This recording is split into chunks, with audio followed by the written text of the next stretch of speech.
오늘 우리에게 주시는 하나님의 말씀은 신약성경 갈라디아서 5장 22절에서 23절까지의 말씀입니다. 오직 성령의 열매는 사랑과 희락과 화평과 오래 참음과 자비와 양성과 충성과 온유와 절제니 이 같은 것을 금지할 법이 없느니라. 아멘. 오늘은 성령의 열매 가운데 두 번째인 기쁨에 관한 말씀을 전하도록 하겠습니다. 이 사랑의 반대는 미움이 아니라 무관심이라는 말을 들어보았을 것입니다. 이와 같은 논리에 의하면 기쁨의 반대도 슬픔이 아니라 이 무감각이라고 말할 수 있을 것입니다. 이 기쁨이라는 성품은 인생의 무감각에서 건짐을 받았을 때에 나타나는 성품입니다.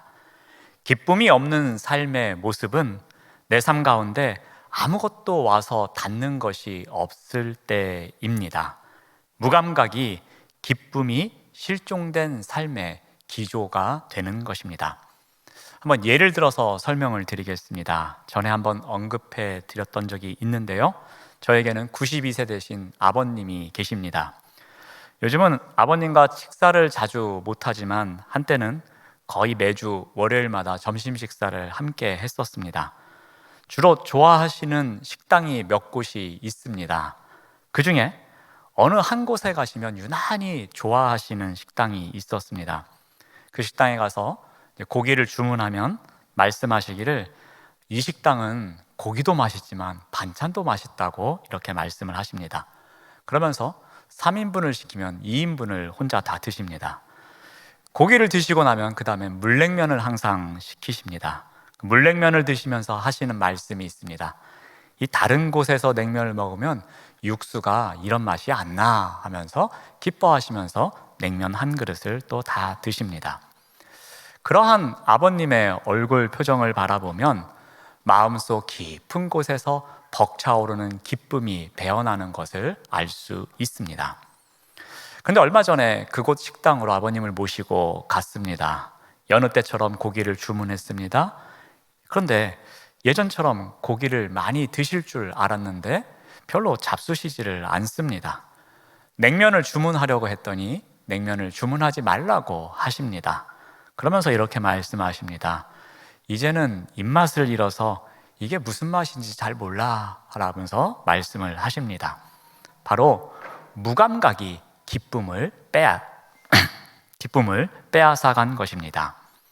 음식 맛을 느끼던 이전 감각이 사라진 무감각의 상태가 되자 이전에 누리던 기쁨조차 함께 사라져 간 것입니다.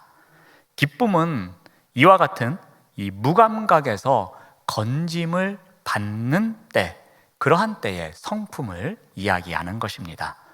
아버님께서 입맛이 다시 돌아와서 그 무감각한 상태에서 건짐을 받아서 음식 맛을 안다면 그때 누릴 수 있는 것이 바로 기쁨입니다. 자, 이와 같은 기쁨을 방해하는 걸림돌이 있습니다. 조금만 더라는 욕심이 이 기쁨을 방해하는 걸림돌이 될 때가 있습니다. 우리는 조금만 더 큰 집, 조금만 더 큰 차, 조금만 더 큰 가구, 이런 것을 원하면서 살아갑니다. 집 한 채를 소유하고 있으면 어딘가에 경치 좋은 곳에 작은 별장이 하나 더 있으면 좋겠다라고 또 소망하기도 합니다. 차 한 대를 갖고 있으면 한 대가 더 있으면 좋겠다라고 생각할 때도 있습니다. 우리는 식료품을 살 때에는 작은 가게를 가지 않습니다. 여러 종류가 비치되어 있는 대형 마트를 찾습니다. 왜냐하면 선택의 폭이 넓으면 더 좋은 것을 선택할 수 있다고 생각하기 때문입니다. 가전제품을 선택할 때도 똑같습니다. 우리 집안의 형편에 맞추는 것이 아니라 더 큰 것, 더 성능이 좋은 것, 더 비싼 것을 우리가 구입하려고 합니다. 모든 것을 업그레이드 하고 싶어 하고요. 속도가 빠르면 빠를수록 좋다고 생각합니다. 그리고 메모리가 크면 클수록 좋은 것이라고 생각합니다. 지금의 필요와 상황과 상관이 없는 정보일지라도 이 정보를 내가 갖고 있으면 언젠가 사용할 것이다 라는 마음으로 정보를 끊임없이 끌어들이려고 합니다. 정보를 많이 가지고 있으면 내가 권력을 갖고 있는 것처럼, 정보를 많이 소유하고 있으면 더 나을 것이라고 생각할 때도 있습니다. 그래서 우리는 조금만 더 있으면 조금 더 행복할 것이라는 생각을 합니다. 그런데 이와 같이 더 많은 것이 더 큰 행복을 안겨다 줄 것이라는 생각이 그리스도인들에게 기쁨을 앗아갈 때가 있다는 것입니다. 조금만 더 있으면 조금 더 행복해지고 더 만족할 것이라는 생각이 일단 우리 머릿속에 자리하게 되면 우리는 어떻게 될까요? 바로 무감각해집니다. 욕심에 의해서 조금씩 우리의 감각을 잃어갑니다. 그러한 가운데 우리가 가지고 있는 것, 우리가 소유하고 있는 것, 우리가 누리고 있는 것을 발견하지 못하게 됩니다. 즉, 감사하지도 못하고 자족하지도 못한 삶을 살아가게 되는 것입니다. 결국 기쁨과 만족감을 경험할 수 있는 상황임에도 불구하고 실제로 그러한 것을 경험하지 못하며 살아간다는 것입니다. 아합 왕이라고 있습니다. 아합 왕이 어느 날 아무런 관심이 없었던 포도원이 자신의 눈에 들어오기 시작합니다. 지금까지는 그 포도원이 아무렇지도 않았습니다. 근데 어느 순간 그 포도원을 바라보면서 저것이 나의 것이 되었으면 좋겠다는 생각을 합니다. 아합에게 찾아온 이 탐욕이 저 포도원만 소유하면 세상이 달라질 것이라는 생각을 하게 됩니다. 욕심에 의해서 무감각해진 것입니다. 자신이 누리는 것이 많이 있었음에도 불구하고 기쁨이 사라지게 된 것입니다. 그래서 아합은 어떻게 합니까? 우리 열왕기상 21장 2절 말씀을 봅니다. 아합이 나봇에게 말하여 이르되 내 포도원이 내 왕궁 곁에 가까이 있으니 내게 주어 채소밭을 사게 하라 라고 합니다. 그 포도원은 예전부터 왕궁 옆에 있었습니다. 지금까지는 그 포도원에 대해서 욕심이 없었습니다. 그런데 어느 순간 그 포도원을 갖고 싶은 욕심이 생기자 그 왕궁 곁에 늘 있었던 포도원을 소유하고자 합니다. 그래서 나봇에게 이 포도원을 나에게 넘기라고 이야기를 합니다. 그런데 이러한 왕의 제안에 대해서 나봇이 어떻게 합니까? 우리 3절 말씀을 보면은 나봇이 아합에게 말하되 내 조상의 유산을 왕에게 주기를 여호와께서 금하실지로다 라고 합니다. 나봇은 왕의 제안을 과감하게 거절합니다. 그는 거절의 이유를 어떻게 이야기합니까? 여호와께서 금하시는 일입니다 라고 말합니다. 바꿔 말하면 하나님에 의해서 내가 지금 이것을 거절해야 한다고, 이것을 금지해야 한다고 나에게 알려주셨습니다 라는 의미입니다. 포도원을 얻으려고 했던 아합의 탐욕이 이루어지지 않자 그는 이제 어떻게 합니까? 우리 4절 말씀을 봅니다. 아합이 근심하고 답답해합니다. 그리고 왕궁으로 돌아옵니다. 어떻게 합니까? 침상에 누워 얼굴을 돌리고 식사를 아니합니다. 애도 아니고 왕이 이게 뭡니까? 그가 근심했습니다. 그리고 마음이 답답했다고 합니다. 이것은 화가 났다라는 겁니다. 지금 분노가 치밀어 올라오고 있는데 이 분노를 조절할 수가 없는 것이었습니다. 그러자 어떻게 합니까? 아합은 기쁨을 잃어버립니다. 그래서 침대에 눕습니다. 그리고 얼굴을 돌립니다. 그리고 나 이제부터 밥 안 먹어! 하고 소리친 것입니다. 단식 투쟁에 들어갔다는 이야기입니다. 아합은 한나라의 왕입니다. 본인이 소유할 수 있는 것이 너무나도 많았고 그리고 현재 소유하고 있는 것도 매우 많았을 것입니다. 그런데 아합은 그 작은 포도원 하나를 더 소유하면 행복할 것이라는 탐욕 때문에 자신이 누릴 수 있는 기쁨을 잃어버리고 있는 것이었습니다. 조금만 더라는 탐욕이 아합 왕을 무감각 속에 빠뜨린 것입니다. 무감각해진 아합 왕은 자신의 욕심을 채우려고 그 작은 땅 포도원에 집착하고 있습니다.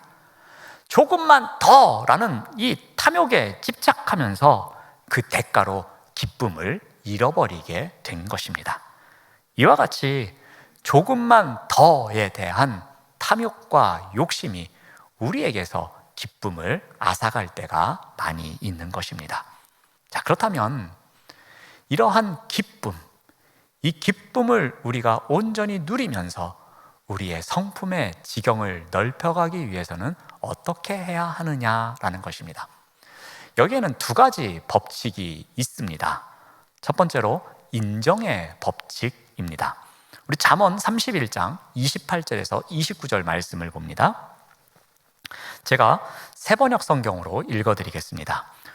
자식들도 모두 일어나서 어머니 업적을 찬양하고 남편도 아내를 칭찬하여 이르기를 덕을 끼치는 여자들은 많이 있으나 당신이 모든 여자 가운데 으뜸입니다 라고 하는 것입니다. 자식들이 어떻게 합니까? 어머니에게 이야기합니다. 어머니의 삶이 너무나도 훌륭하십니다.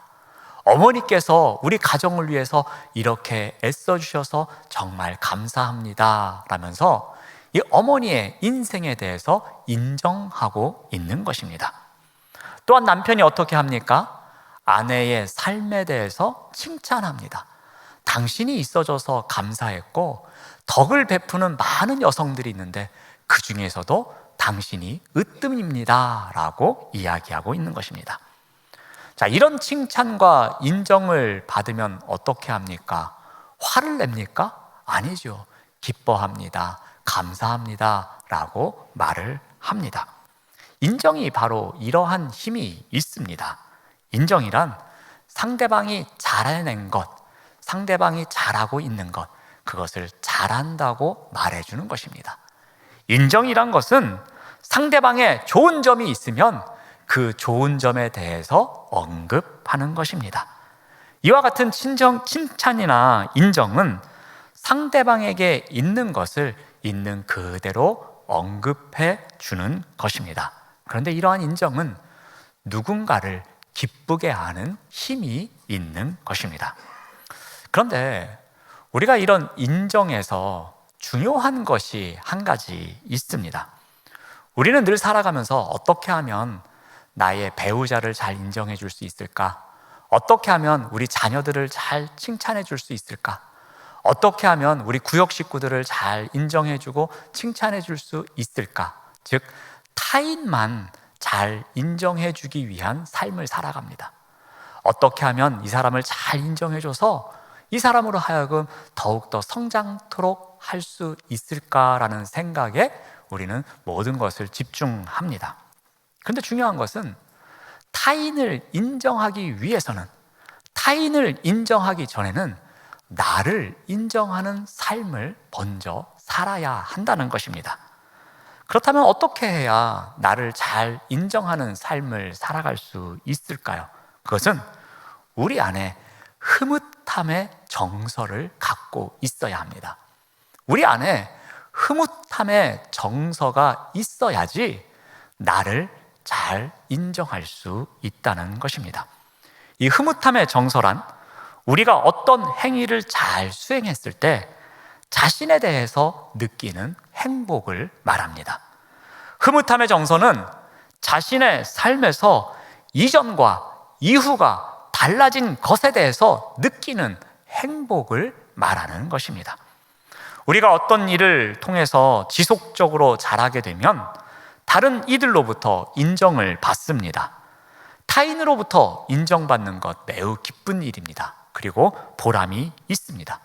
그런데 이것만큼 중요한 것이 내가 나를 대하는 태도입니다. 내가 나를 인정하는 것이 그만큼 중요하다는 것입니다. 한번 예를 들어서 설명을 드리겠습니다. 언젠가부터 달라진 나의 모습에 대해서 발견해가기 시작합니다. 이전에는 나에게 편을 드는 사람들, 나의 말에 동의하는 사람들의 말에만 귀를 기울였었는데 어느 순간부터 나의 말에 귀를 기울이지 않는 사람의 이야기도 듣기 시작합니다. 다른 견해를 갖고 있는 사람의 이야기를 들으면서도 내가 화를 내거나 흥분하지를 않습니다. 그 순간 흐뭇함의 정서가 밀려옵니다. 그러면서 마음속으로 이렇게 이야기를 합니다. 아, 내가 조금 성숙해졌구나. 내가 이만큼 성장해 왔구나. 이제는 나에 대해서 비난을 하는 말을 듣더라도 내가 이렇게 기뻐할 수 있구나라는 마음을 갖게 됩니다. 이때 우리는 자신 안에서 왠지 모르는 행복감을 느끼게 됩니다. 바로 이것이 흐뭇함의 정서입니다. 당장 어떤 결과가 생긴 것도 아닙니다. 그러나 내 안에 흐뭇함이 생깁니다. 이 흐뭇함에 대해서 아는 사람이 아무도 없습니다. 나 혼자만 알고 있는 것입니다. 이 흐뭇함으로 인해서 어떠한 생산적인 일도 일어나지 않았습니다. 그럼에도 불구하고 말로 설명할 수 없는 그러한 흐뭇함이 내 마음속에 가득한 것입니다. 아직 아무도 모르고 있고 아무것도 바뀐 상황이 아니지만 나는 이미 내 안에 행복감으로 가득 차 있는 것입니다. 그런데 이러한 흐뭇함의 정서가 갖고 있는 힘이 있습니다. 이 흐뭇함의 정서는 우리의 시신경 세포를 소생케 해줍니다. 그래서 나만 바라보는 것이 아니라 타인을 바라보는 시선을 갖도록 해줍니다. 바꿔 말하면 시선의 지경이 넓어지는 것입니다. 흐뭇하게 나의 일을 수행하면서 다른 이들을 바라보는 가운데에 그 사람에게 있었던 이전에 보이지 않던 장점이 보입니다. 그 사람에게 이전에는 참 미운 마음이 있었는데 오늘 그 사람이 참 아름다워 보이고 이렇게 나에게 잘해줄 수가 있나라는 마음이 들기도 합니다. 그래서 그 사람에게 다가갑니다. 그리고 그 사람에게 칭찬의 말을 한마디 합니다. 인정해주는 말을 한마디 합니다. 흐뭇함의 정서는 나를 칭찬하는 데에만, 나를 인정하는 데에만 머무르게 하지 않고요, 이 흐뭇함의 정서는 나 이외의 사람들을 인정하는 자리로 나아가도록 이끌어 간다는 것입니다. 나를 향한 흐뭇함의 정서는 나를 인정함과 동시에 타인을 인정하게 만드는 힘이 있는 것입니다. 나의 기쁨이면서도 동시에 타인의 기쁨이 되기도 하는 것입니다. 흐뭇함의 정서는 나만 인정하는 것만이 아니라 타인까지 인정케 합니다. 이러한 가운데서 우리의 성품의 지경을 넓혀주는 것입니다. 두 번째로 필요한 법칙은 도리어의 법칙입니다. 우리는 살아갈 때에 우리의 능력의 한계에 부딪힐 때도 있습니다. 그리고 어찌할 수 없이 주저앉을 수밖에 없는 상황도 있습니다. 이러한 때에 우리는 좌절하고 절망하고 슬퍼합니다. 그러나 이와 같은 상황에도 우리가 기쁨으로 살아갈 수 있는 방법이 있습니다. 이 방법에 대해서 사도 바울은 이렇게 이야기를 합니다. 바울이 로마 감옥에 갇혀 있을 때였습니다. 감옥에 수감된 상황에서 빌립보 교회에 있는 사람들에게 편지를 보내며 이렇게 자신의 이야기를 합니다. 우리 빌립보서 1장 12절 말씀을 봅니다. 형제들아, 내가 당한 일이 도리어 복음 전파에 진전이 된 줄을 너희가 알기를 원하노라. 여기서 바울은 내가 당한 일에 대해서 이야기를 합니다. 그것은 감옥에 갇혀 있는 일입니다. 감옥에 갇혔다는 것은 시간이 제한됩니다. 공간이 제한됩니다. 그래서 활동하고 싶은 일을 활동하지 못하는 일이 생기는 것입니다. 그런데 바울이 이러한 상황을 어떻게 이야기합니까? 내가 절망하고 좌절하고 슬퍼하는 상황이 아니라 도리어 이 상황이 복음 전파의 진보를 이뤘다고 합니다. 이 도시에서 저 도시로 옮겨 다니며 복음을 변증하고 변호해야 되는 자신이 지금 감옥에 감금되어 있는데 오히려 그 상황이 복음을 전하는 진보를 이루고 있다고 바울은 이야기합니다.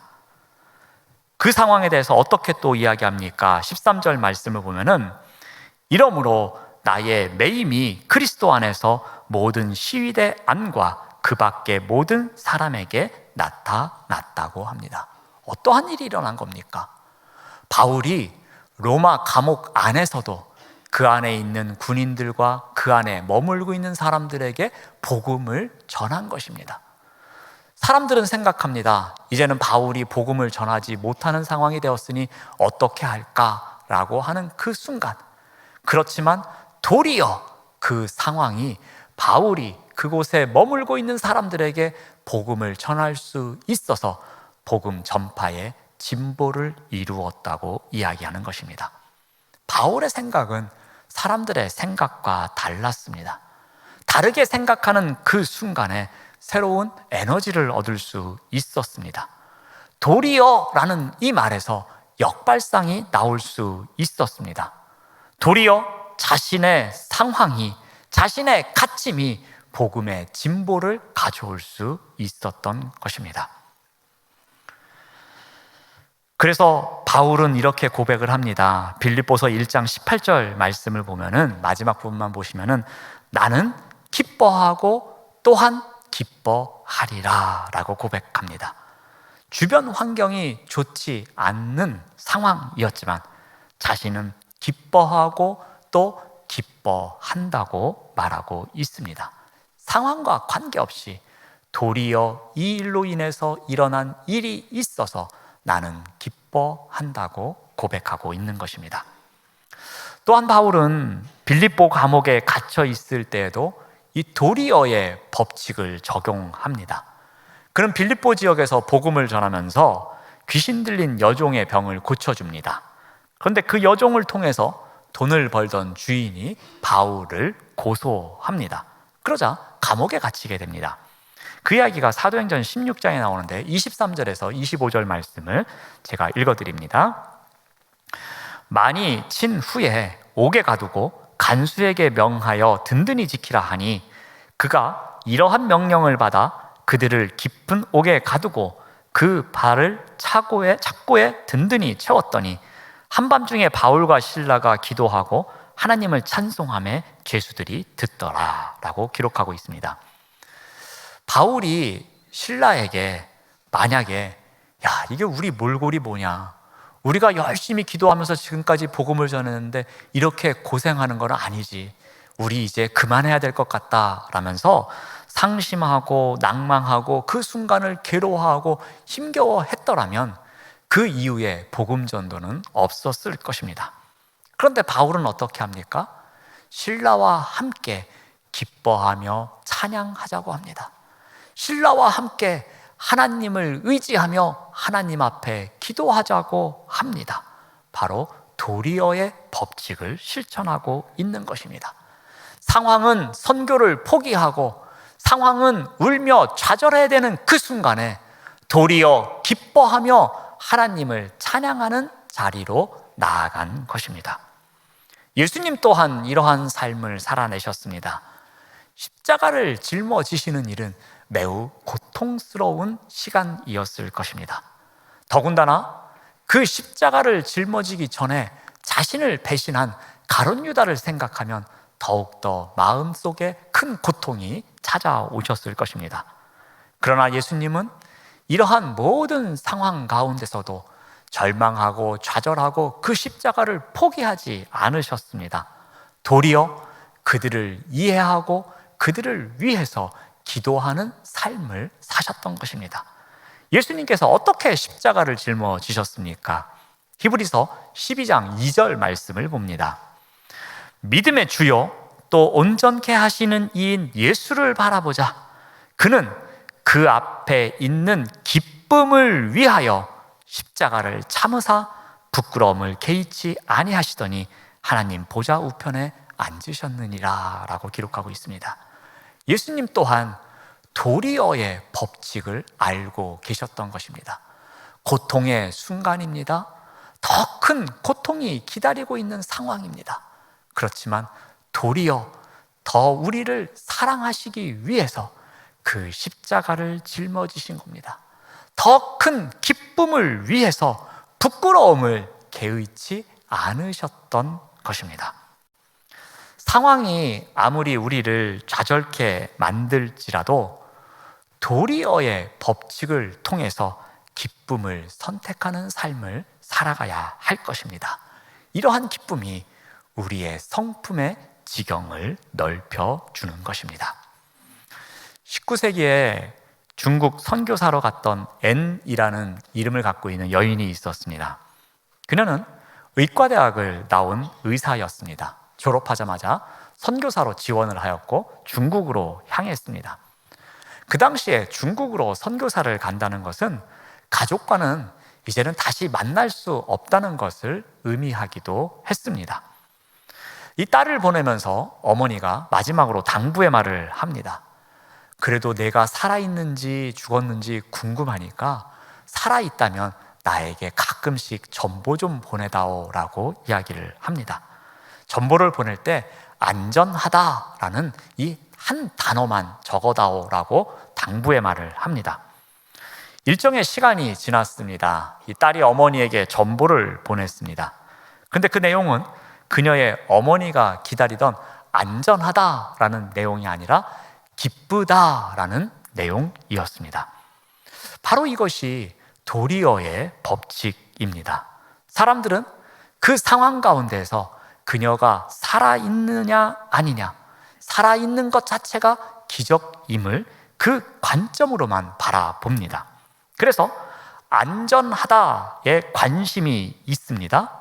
그렇지만 그 순간에도 안전을 넘어서서 제가 기쁨을 누리고 있습니다라는 마음을 이 앤 선교사는 어머니에게 전한 것이었습니다.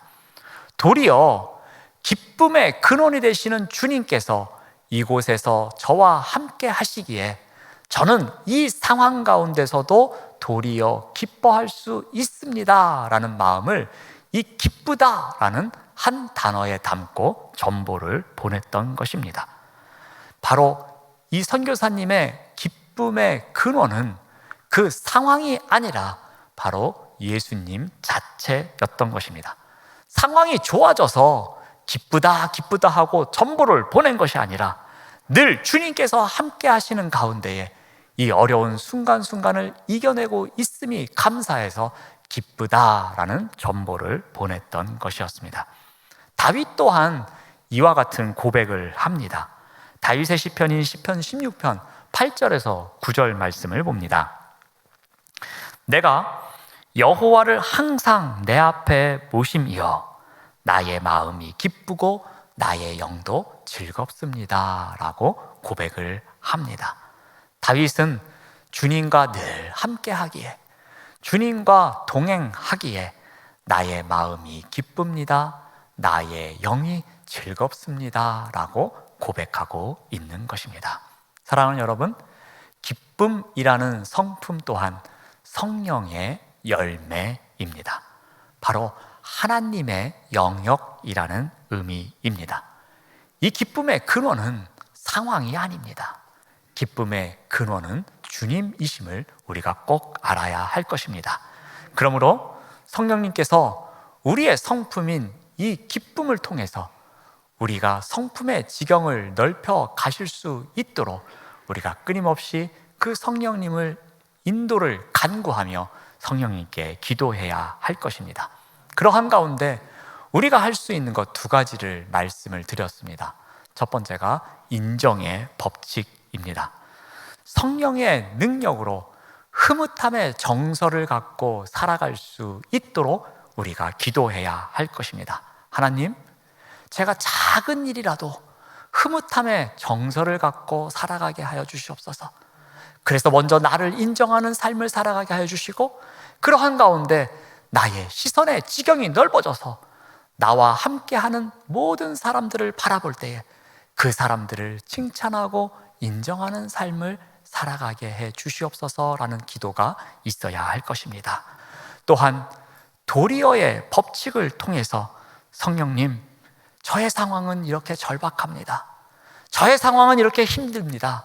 하지만 도리어 이러한 상황 가운데서도 제가 더욱더 기쁨을 발견해 갈 수 있도록 인도하여 주시옵소서라는 도리어의 법칙을 놓고 기도할 줄도 알아야 할 것입니다.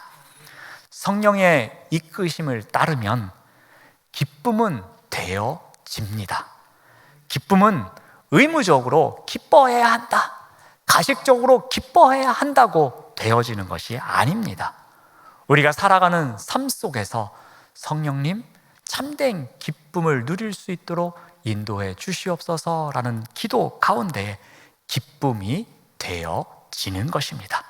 내 힘으로도 안 되던 기쁨의 실천이 자연스럽게 되어지는 것입니다. 바로 이러한 기쁨이 우리의 성품의 지경을 넓힐 수 있는 것입니다. 이러한 기쁨을 통해서 우리의 성품의 지경을 넓혀가시는 우리 모두가 되시기를 바랍니다. 기도하겠습니다. 하나님 감사합니다. 성령의 열매인 기쁨으로 성품의 지경을 넓히며 살아가도록 인도하여 주시옵소서. 성령의 능력으로 인정의 법칙과 도리어의 법칙을 실천하여 기쁨의 역사를 경험하며 살아가도록 인도하여 주시옵소서. 예수님의 이름으로 기도드립니다. 아멘.